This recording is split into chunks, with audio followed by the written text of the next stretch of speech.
Assalamualaikum warahmatullahi wabarakatuh. Nama saya Muhammad Zayan dengan NIM 5011903770. Kali ini saya akan membahas tentang pandangan Islam terhadap manajemen risiko. Manajemen risiko dalam Islam atau ajaran Islam terdiri dari dua kaidah. Ada kaidah ibadah dan ada kaidah muamalah. Dalam hal ibadah, jangan kerjakan kecuali ada perintah. Sementara dalam hal muamalah, kaidah dasarnya adalah halal dan diperbolehkan, kecuali jika ada dalil yang melarang. Hukum asal menetapkan syarat dalam muamalah adalah halal dan diperbolehkan, kecuali ada dalil yang melarangnya.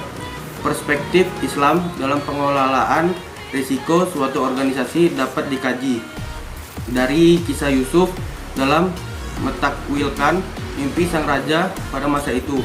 Kisah mimpi sang raja termaksud dalam surat Al-Quran pada surat Yusuf di ayat 43. Islam memberi ajaran untuk mengatur posisi risiko dengan sebaik-baiknya, sebagaimana Al-Quran dan hadis mengajarkan untuk melakukan aktivitas dengan perhitungan yang sangat matang dalam menghadapi risiko.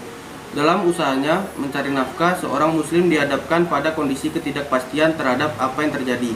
Kita boleh saja merencanakan suatu kegiatan, usaha, atau investasi. Namun, kita tidak bisa memastikan apa yang akan kita dapatkan dari hasil investasi tersebut. Apakah untung atau rugi? Hal ini merupakan sunnatullah atau ketentuan Allah seperti yang disampaikan kepada Nabi Muhammad SAW. Lalu, adapun mengelola risiko. Risiko dalam kehidupan berbagai bentuk dan sumbernya merupakan komponen yang tak terpisahkan dari setiap aktivitas. Hal ini dikarenakan masa depan merupakan sesuatu yang sangat sulit diprediksi. Tidak ada seorang pun di dunia ini yang tahu dengan pasti apa yang akan terjadi di masa depan. Bahkan satu detik ke depan selalu ada elemen ketidakpastian yang menimbulkan risiko. Disinilah dibutuhkan seni dalam mengelola risiko. Ada beberapa cara dalam mengelola risiko, diantaranya yang pertama, menghindari risiko. Salah satu cara dalam mengendalikan suatu risiko murni adalah menghindari harta, orang, atau kegiatan dari exposure. Yang kedua, mengendalikan kerugian.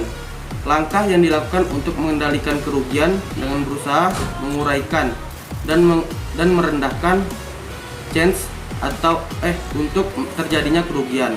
Yang ketiga, pemisahan agar risiko dapat dikurangi atau dilakukan dengan pemisahannya. Yang keempat, kombinasi atau pooling adalah banyaknya exposure unit dalam batas kendali perusahaan yang bersangkutan. Yang kelima, memindahkan risiko dapat dilakukan dengan tiga cara. Pertama, harta milik orang atau kegiatan yang menghadapi risiko dipindahkan kepada pihak lain. Yang keenam, menanggung risiko sendiri pada dasarnya adalah melakukan asuransi sendiri. Lalu adapun mengelola risiko dengan asuransi.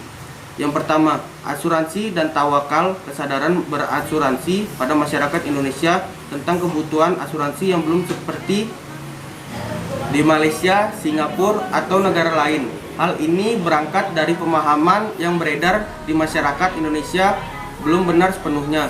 Dalam asuransi syariah menjawab kesalahan bahwa berasuransi melawan takdir, melainkan berasuransi merupakan ikhtiar antara peserta satu dengan yang lainnya untuk saling tolong-menolong melalui dana tabarruk.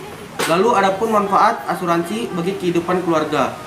Manfaat secara umum. 1. Memberikan ketenangan dalam keluarga. Kehilangan akibat kematian tidak hanya akan meninggalkan duka saja bagi keluarga yang ditinggalkan, namun hal tersebut juga bisa membawa dampak yang sangat buruk di dalam keuangan keluarga tersebut. Akibatnya hilangnya sumber penghasilan. Mungkin itu saja yang dapat saya sampaikan. Lebih dan kurangnya mohon maaf. Assalamualaikum warahmatullahi wabarakatuh.